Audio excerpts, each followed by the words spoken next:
The CBS Radio Mystery Theater presents...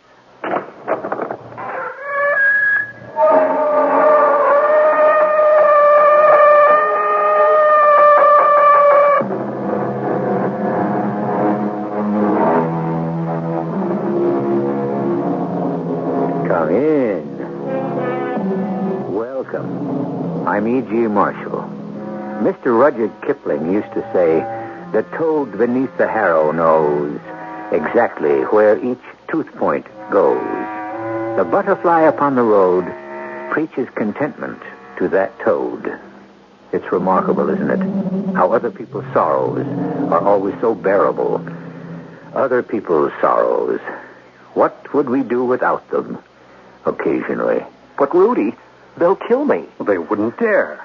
For the kind of money I owe them, they'll dare anything. You've got to help me. All right, I will help you. You'll give me the money then? I'll help you to help yourself.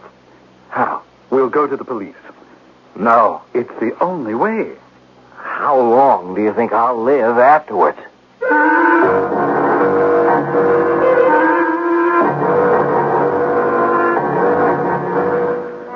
Our mystery drama, Sharkbait, was written especially for the Mystery Theater by Sam Dan and stars Tony Roberts.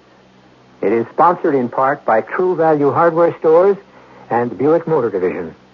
I'll be back shortly with Act One.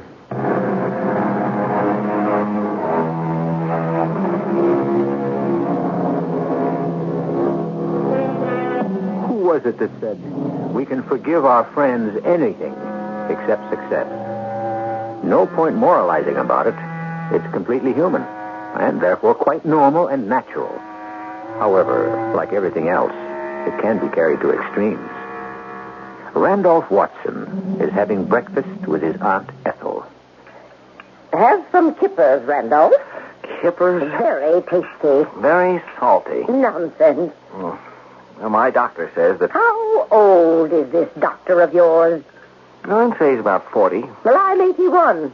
Well, what has that got to do with... I'm twice as old as he is. I've been around twice as long. Real? Therefore, I know twice as much. Yes, Aunt Ethel. Oh, don't give me that martyred sigh. Just to say, I've got to humor this crazy old dame. How much longer can she live? Oh, why must you persist? Then I'll have all her money. I will live a long, long time because I do not listen to doctors. Now, if you would just eat a hearty breakfast... Oh, please, Aunt Ethel. I just want some coffee. Oh, Randolph, you always were a picky eater. That's your trouble. Now, when you were just children, you and your brother Rudolph, I knew from the start which one of you would be a success. Go on, ask me how I knew. You told me at least... I knew because Rudolph had gusto. He did everything with gusto. He would eat with gusto. Yes, Aunt Ethel. He is what my grandfather would call a two-handed trencherman. Now, you show me another fellow who sits down to the table, tucks his napkin under his chin, rubs his hands, smacks his lips, picks up his knife and fork, and gets to work. Yes, I know, Aunt Ethel, I know. Oh, yes, indeed, heaps his plate. Now, think of a hoot and a rainbow for calories, cholesterol, vitamins, minerals, carbohydrates. May I be excused, Aunt Ethel? I have an appointment. With a young lady, I hope. At 8 in the morning? Well, why not? Why not? That's what you need, Randolph. A handsome young woman. A high-spirited, rollicking... Aunt Ethel, I have a business appointment. Indeed. And who proposes to swindle you this time? Oh, now... What oceanfront property is for sale in Iowa? You have no right... As for the 4 bridges that span the East River in New York, they are municipal property and therefore not subject to sale. Oh, this is monstrous of you. Aunt Ethel, I'm meeting about a solid, sound, and substantial proposition. All of them were, Randolph. This investment is surprisingly small. The answer is no. But, Aunt Ethel... If I give you any substantial sums of money while I am alive, I shall only impoverish both of us. You must wait until I am decently dead. Then you can speedily squander every last penny. Well, look at all the money you gave Rudolph. And look how constructively he has employed it. Everything Rudolph touches turns to gold. Oh, Rudolph. All I hear is Rudolph. You will have to get by on your allowance. But I can't live on my... You could always get a job, you know. Well, that wouldn't be fair. Oh, And why not? Oh, well, don't you see? I shall one day come into a fortune. Now, that's true, isn't it? Oh, where is all this taking us, Randolph? Well, I won't need the money I earn, and therefore I should be depriving someone who does of the opportunity. We'll deprive him. Oh, but Aunt Ethel, this particular proposition... No. I really need the money. You have an allowance. Allowance? A child has an allowance. Of course. I'm in debt. I shouldn't be surprised. And these people, they want their money. They have every right to be paid. You don't understand. What is there to understand? You have debts, and therefore you have debtors. But you have a source of income, an allowance. Sit down with these people and work out a reasonable solution. Oh, but these are not reasonable people. Then you should have had nothing to do with them in the first place. And that will have to be my final word on the subject. That's my Aunt Ethel. A hateful, horrid woman. Doesn't she understand it cannot be her final word? Has she never met people like Louis? Of course not. How could she? Louis and his kind form part of a subculture. A man of few words, but each is measured and oh, so meaningful. Louis, I came as soon as I got your message. The dough. Well, there's a difficulty. Bad. I don't have it. Worse. Maybe we could arrange something. Wait. And with that, he walked away from the bar. I say walked, perhaps, but that's not the right word. I should say prowled. Or no, paced. Yes, paced. You know, with that nervous tread that characterizes the movement of a bear. A huge Alaskan brown bear, one of the most fearsome animals alive. He went to make a telephone call. Within a minute or two, he was back. I tried to read his face, but nothing was written on it. Or perhaps everything was written on it. Let's go. Let's go? Well, where? The boss. The boss? What do you mean, the boss? The boss. The boss. It had an ominous ring to it. I knew I was in the hands of questionable gentlemen, but the boss. Visions of beady-eyed, tight-lipped, paunchy people in expensive but vulgar suits who dispensed rough justice flashed through my brain. However, Louis conducted me to a somewhat nondescript commercial building. There, in a small, plainly furnished office, sat a young lady with long blonde hair, deep blue eyes, who looked for all the world like the queen of the homecoming game at an Ivy League college. How do you do? Is this Mr. Randolph Watson, Louis? Yeah, boss. Boss? You are the boss? Male chauvinism. It survives to the very end, doesn't it? Well... It remains when all else is gone. Money, resources, hope. Even when one is reduced to the breath in one's body. I meant no... I have problems enough with my associates. I do not require additional ones from my clients. I assure you, I intend to present you with no problem. But you have a $50,000 problem. I only borrowed 30. Interest, my friend. Interest. 50,000? The entire sum due and payable today. Well, I don't have 50,000. I don't. Obviously. Which is why we are engaged in this discussion. 50,000? Look, I'll pay it somehow. Yes? I'll get the money. May I inquire where? Oh, look, don't press me. Indeed. Yes, and don't give me indeed. After all, I don't have to pay you back. What a fantastic statement. How do you intend to justify that point of view? Well, it's a gambling debt, isn't it? Of course. Well, therefore, it's not legal. You have a point. See? You admit it. I also have a point. He's standing right beside you. His name is Louis. Louis, this gentleman thinks he is not obligated to pay what he owes us. Yeah? It was a single, one-syllable word. It was spoken quietly, which is perhaps why the noise of it almost shattered my eardrums.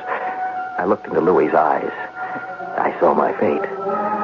My bullet-riddled body encased in cement, sinking slowly, disappearing into the silt of the harbor. I hastened to assure the boss that I was an extremely reasonable person. The issue before us here is not your reasonableness, but your financial position.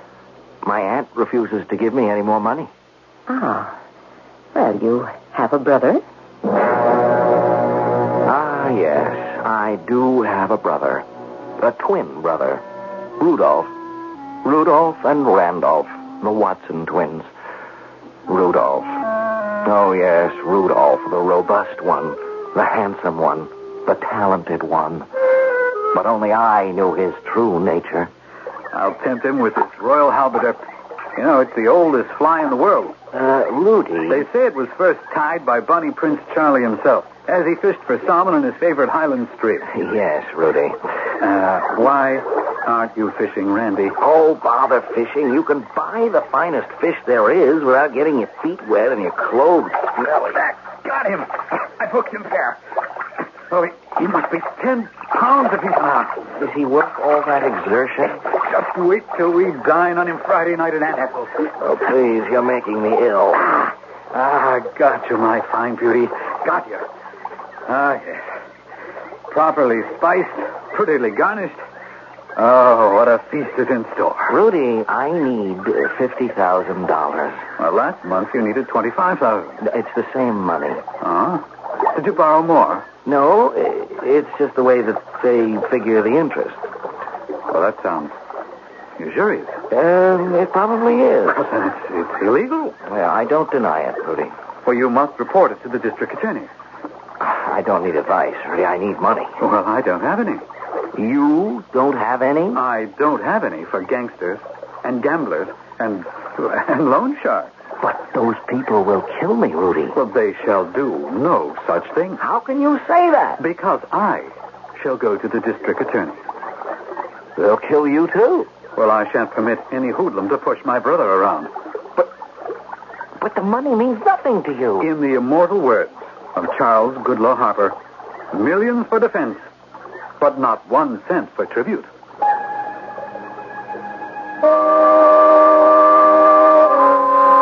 And then I saw it. I saw the whole thing. My brother had just suggested how I could pay off the boss and have a fortune for myself besides. Of course, someone would have to die. But as long as that someone wouldn't be me, what difference would it make in the cosmic scheme of things? Who can answer such a question? Who really knows anything at all about the cosmic scheme of things? Or indeed, if such a scheme even exists? Well, it appears that we're dealing with the oldest of all recorded crimes, fratricide, or the prospect of it, at any rate. We'll see how things go when I return shortly with Act 2.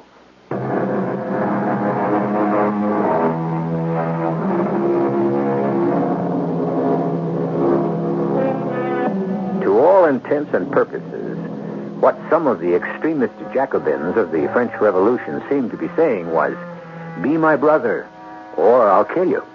And here, several centuries later, we have Randolph Watson reversing the situation. What Randolph seems to be saying, as far as his twin Rudolph is concerned, is, "Because you're my brother, I shall kill you." Dangerous times indeed. Randy, I say go to the police. It's your duty as a citizen. And what about your duty to help your brother? I am helping you, but in the right way. Well, the simplest way would be for you to write me a check. Well, then I would be an accessory. Accessory to what? I would be helping to nourish the lawlessness that flourishes all around us. No. If you refuse to go to the police, then I shall. Ah, yes. The plan was taking shape. He would go to the police today when he returned to the city. Then, 4 nights later, on Friday, we would be at Aunt Ethel's for dinner. For one of those atrocious gourmet meals which Rudy insisted on preparing. Oh, it's you. Yes. May I come in, boss? You said you wished to go home in order to review your options. Yes. I've worked out a plan which shall enable me to discharge my debt. In full? When? Soon. Soon is a rather vague and uncertain concept. Well, I expect a particular event to transpire this coming Friday night. What sort of event? Let us say one that shall mark a dramatic upturn in my fortunes. Hopefully. I must say, however, that our mutual friend Louis is becoming somewhat restive. Well, you can get him to wait until Friday night, can't you? Barely, Mr. Watson. Just barely. I may have to call on you for some assistance. That's what we're here for, Mr. Watson. I intend to commit murder. That is a rather risky undertaking. Well, if I can eliminate my aunt and my brother... But won't you be suspected? Well, not if I succeed in throwing enough suspicion on my brother. Continue. I need some poison. Now, how could I, as a law-abiding citizen, obtain poison without arousing suspicion? When and how do you plan to use it? At dinner Friday night. Rudolph is preparing it. How do you intend to feed the poison to the right people? Well, it has to do with my knowledge of everyone's eating habits.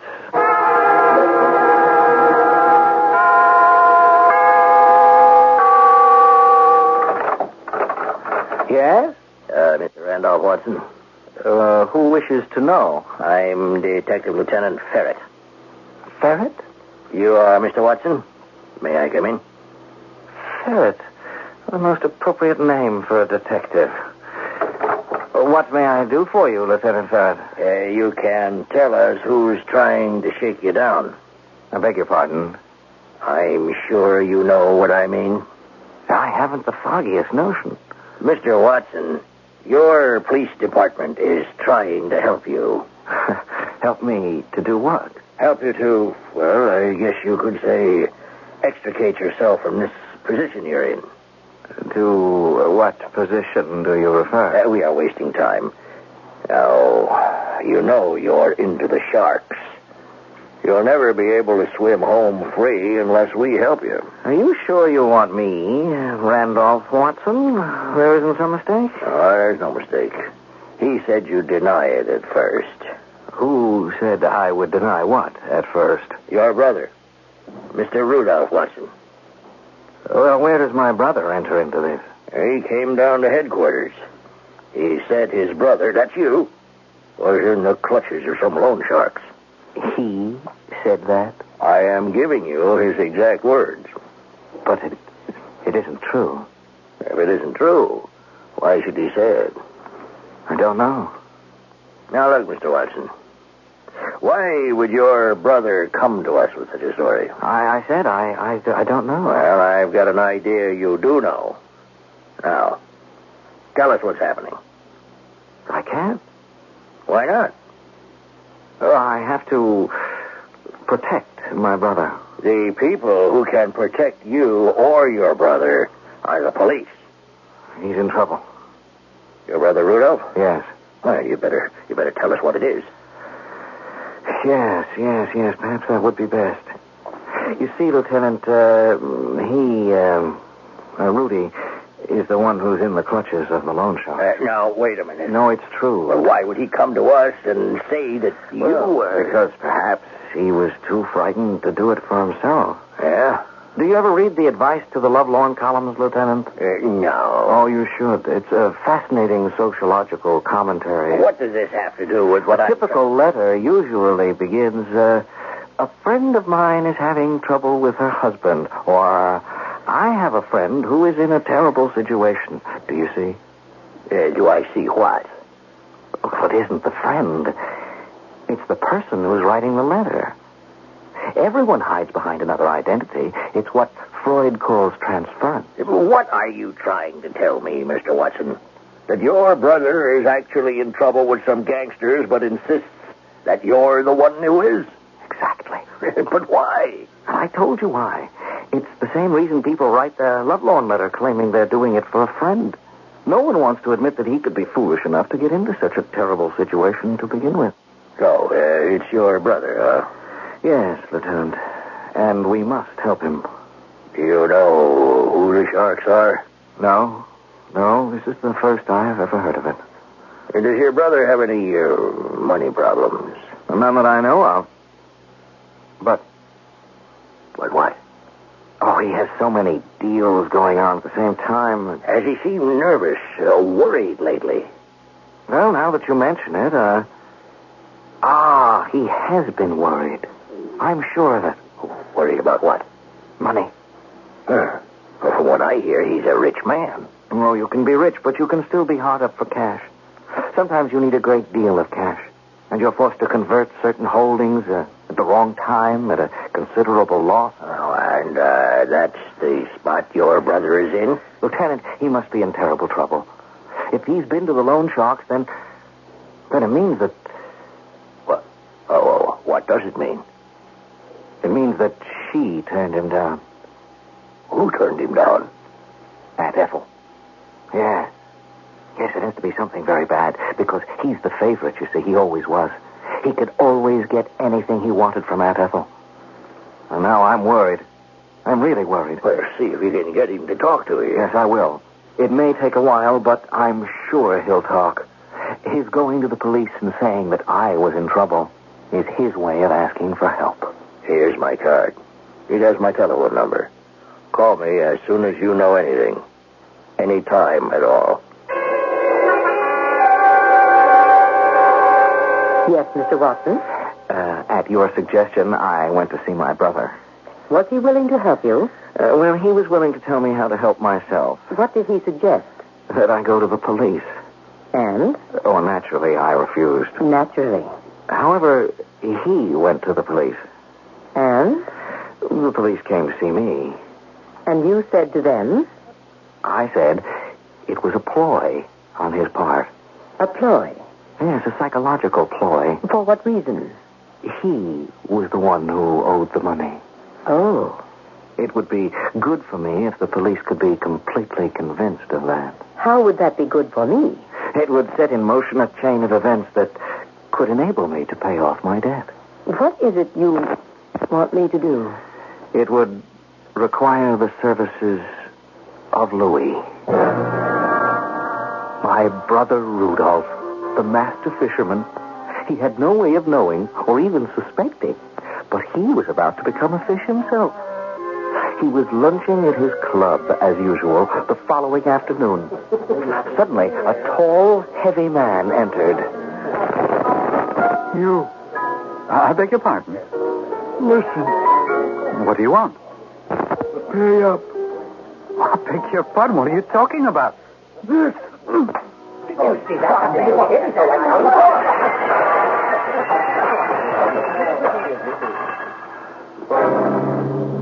Yes, this tall, heavy, unidentified man knocked my brother sprawling to the floor and then quickly left.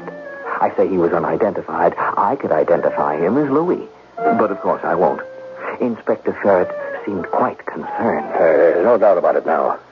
He is in debt to the Sharks.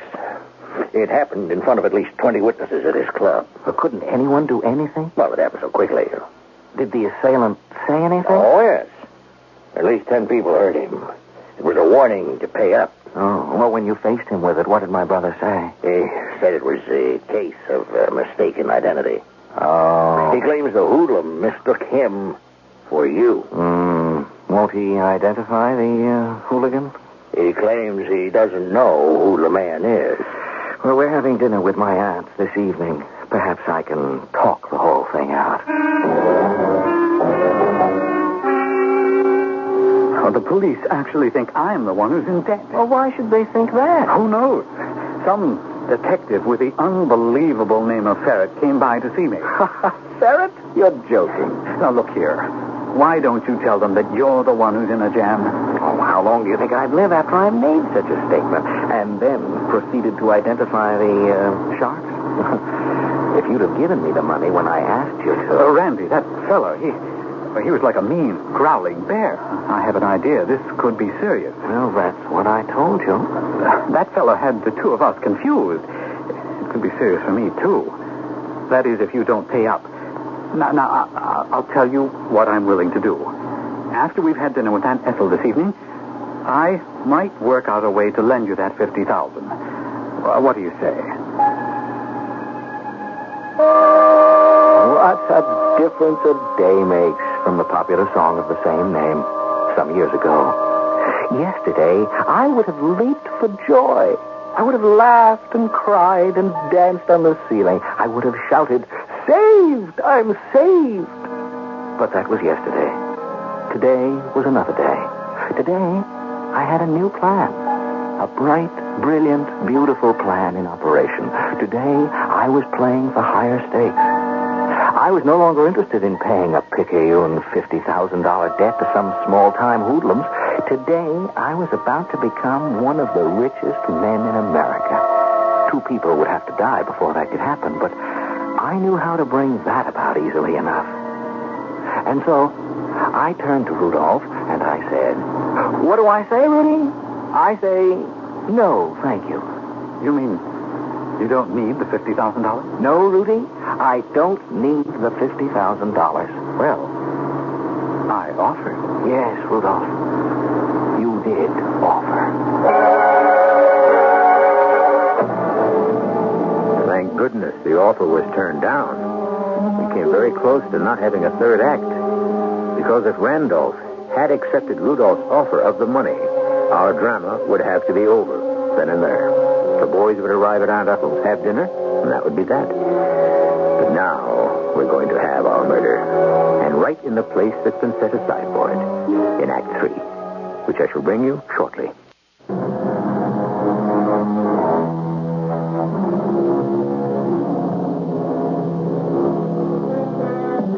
Who was it that said, "Subdue your appetite, and you've conquered human nature"? But the problem is that human nature demands of us that we satisfy our appetites. And what does satisfy mean? It's a highly troublesome situation. And in the next 15 minutes or so, we're about to see some appetites in action. However, let it be said here at the outset that none of them will be subdued. Exactly.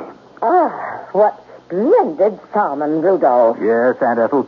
I thought you'd like to see them before I exert my usual culinary magic. You didn't catch any, did you, Randolph? I cannot claim fishing as a talent. Indeed. And what talent, if any, can you claim? Patience, Aunt Ethel.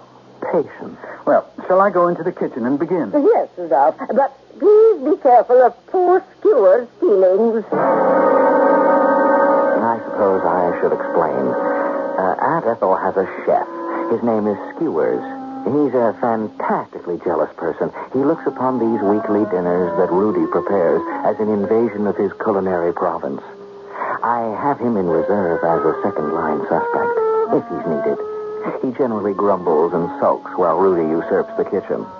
Skewers, what are you doing out here? What am I doing out here? Why aren't you in the kitchen? You know why. I've been evicted. That's why.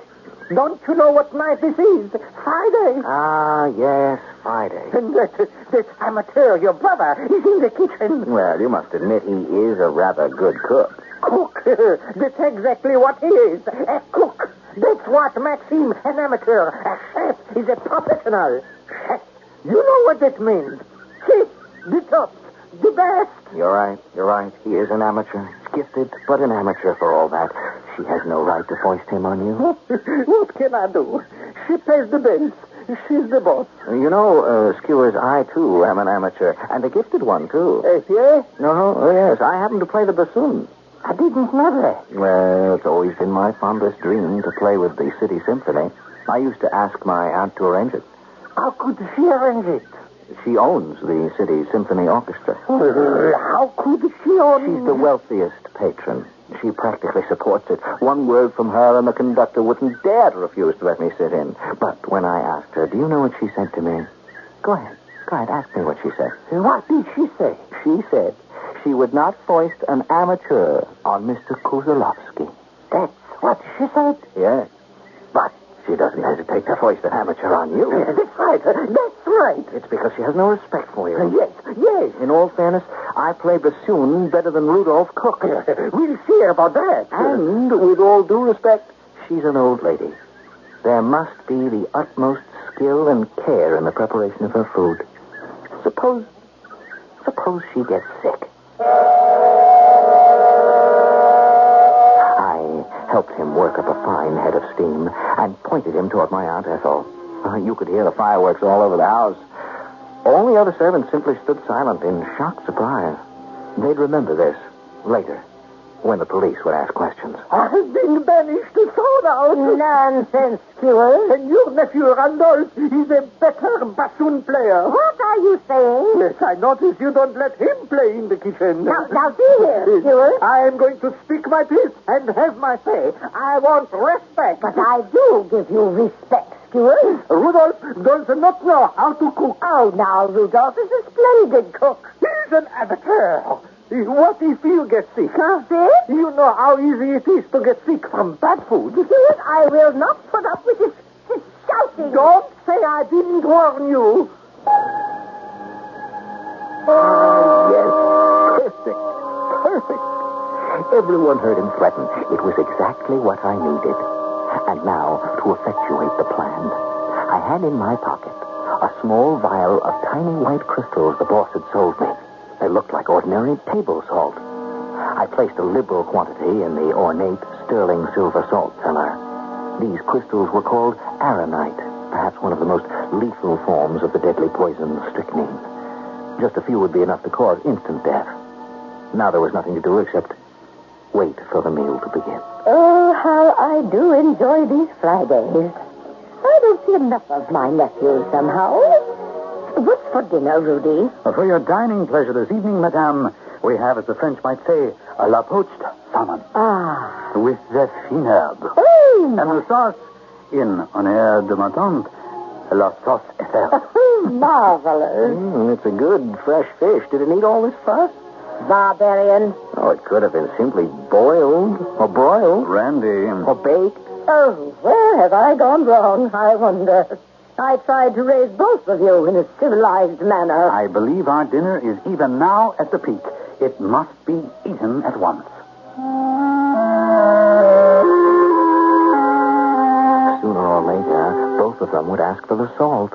And this would be their undoing. For in that silver salt cellar was poison enough to kill a battalion. Yes, my aunt would be dead, and Rudy would be blamed.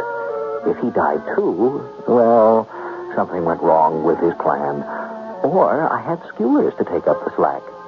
Skewers, temporarily deranged, had done it. In any event, I was in the clear. I didn't prepare the food. I had no opportunity. I stood to inherit my aunt's estate, my brother's estate. A perfect crime. I was too nervous to eat. I could only sit there and watch and wait. Oh, this is delicious. Thank you, Aunt Ethel. I didn't think it possible, Rudy, but you have actually surpassed yourself this time. What do you think, Randolph? Oh, don't ask him. He hasn't touched a bite. Why not, Randolph? Oh, for the best of all reasons, I'm not hungry. Oh, you're never hungry. Well, it's a matter of taste. I think the salmon wants just a suggestion of pepper. Perhaps. Pass the pepper, please, Randolph. The, pepper? Well, I believe that's what I said. You sure you don't want the salt? Salt? Oh, I don't know. What do you think, Rudolph? Well, I don't know either. Thank you, Randolph. Just a teaspoon of pepper. Or does the pepper do anything to it? Well, now it needs just a suggestion of salt. Here's the salt, Aunt Ethel. Now, just a little bit of salt. Oh, pure perfection. Well, I'll just try a shake of this myself. Would you pass the salt, please, Randy? Oh, with pleasure. Thank you. Was I right, Rudolph? Yes, this is now exactly right. This salmon as the Lord intended him to be eaten. Why don't you try it, Randy? What's for dessert, Rudolph? Dessert? Well, I had a problem. It does need just a little bit more salt. Randolph, would you pass? Of course. I'll just try another slight shake myself. Here you are, Rudy. Thank you. You were about to tell me about the dessert, Rudolph. Oh, yes. Well, I couldn't decide between crepe Suzette, Oh, my goodness. cherries Jubilee, or baked Alaska. Oh, paradise. So, do you know what I did? You prepared all three. You peeked. That isn't fair. All is fair in love, war, and food. Love, war, and food. Do you know something? That's what this world is all about, isn't it? I would say so. What do you think, Randolph? Randolph? What do I think? I don't know what to think. What can I think? Why aren't you dead? The two of you. You took enough poison from that shaker. More than enough. You should both be dead. I put the poison the boss gave me into that shaker. I know I did. Why aren't you both dead? Are you all right, Randolph? Yes. Yes, I... Something's wrong with him, Ethel. He's undernourished. You should eat something, Randy. I don't want anything. Oh, come on now, Randy. Salmon. A nice, wholesome fish. Just try a little bit. I'm not hungry. Now, you were there when I caught it. Just have a little. It's good for you. Lots of protein. That's exactly what he needs. Something to sustain him. Here, let me cut you just a small slice. A tiny piece. All right. Now, there. Now, just get some good, hot, delicious food inside your stomach. It'll make a new man of you. Didn't I tell you? Doesn't that taste just great? Roy. What is it? My throat. Something's wrong with him. My chest. I can't breathe. Rudy, get a doctor. I'm dying. Oh. The room was rocking, just as if I were on a ship at sea. And then I was at sea. And in the sea, being tossed from wave to wave. Then a huge, dark shadow approached. I saw long and terrible teeth. Did I hear my brother's voice? Hey, Randy. Tell me, Randy, what do you think I do? How do you think I make all my money? It was my brother's voice, but it was coming from the mouth of the great white shark. This is how I make my money, Randy. I set you up, Randy. I set you up. The teeth. The terrible, tearing teeth of the shark. The shark is my brother. How's your aunt? Upstairs in a state of shock. She doesn't remember anything? Well, the doctor says she probably doesn't want to. She probably never will. What did happen? Well, you didn't believe me, Lieutenant, when I said I was talking about my brother. You thought I was the one in trouble, but, oh, dear, he was desperate. Actually, what happened? Well, somehow, he succeeded in poisoning a piece of the fish. He figured, since I prepared it, I would be blamed. I would be found guilty of my aunt's death. And he would inherit from both of us. But how did he figure he could get her to eat the poisoned piece? Well, the plan must have misfired somehow. He wound up eating the poisoned fish himself.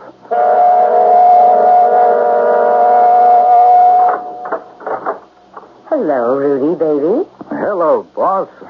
There's only one boss in this thriving organization, and that's you. And the reason the outfit is thriving is because no one but you knows it's mine. I heard it all on the news. It went beautifully. Now, what kind of crystals did you give my brother? Just salt. Ordinary salt. You should have seen his eyes when Aunt Ethel and I sprinkled the salt from the shaker. How did you manage to slip him the poison fish? Well, I had the serving platter, and earlier in the kitchen, I made sure there was plenty of that aeronite on that one small end piece. So now you are the only one to inherit Aunt Ethel when she dies. As long as your brother was the fall guy, why didn't you get rid of Aunt Ethel also? Oh, I couldn't do that. Why not? Well, for one thing, she's the only one who really enjoys it.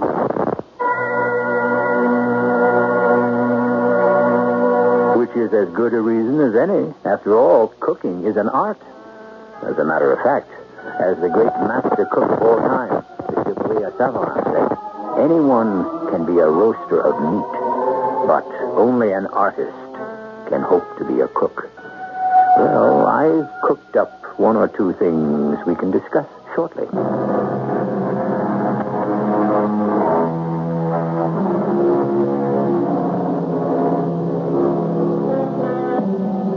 Several hundred years ago, an astute gentleman named Mr. John Taylor said, God sends meat, the devil sends cooks. And he followed it up by also saying, God sends wealth, the devil creates debts. However, we can all realize a little profit here. After all, Now we have taken a bit of cookery, mixed it with a dab of indebtedness, and created ourselves an hour's entertainment.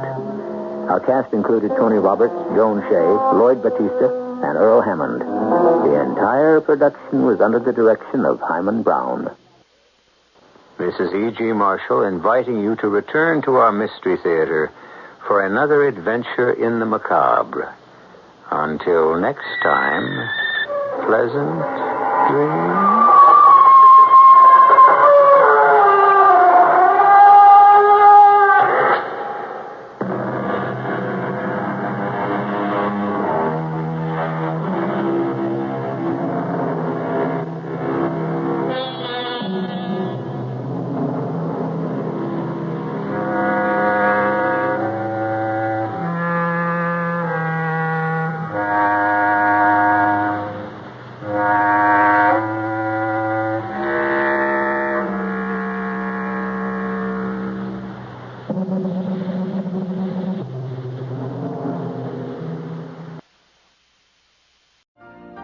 You've been listening to the OTR Gold Network. Find more classic radio at otrgold.com.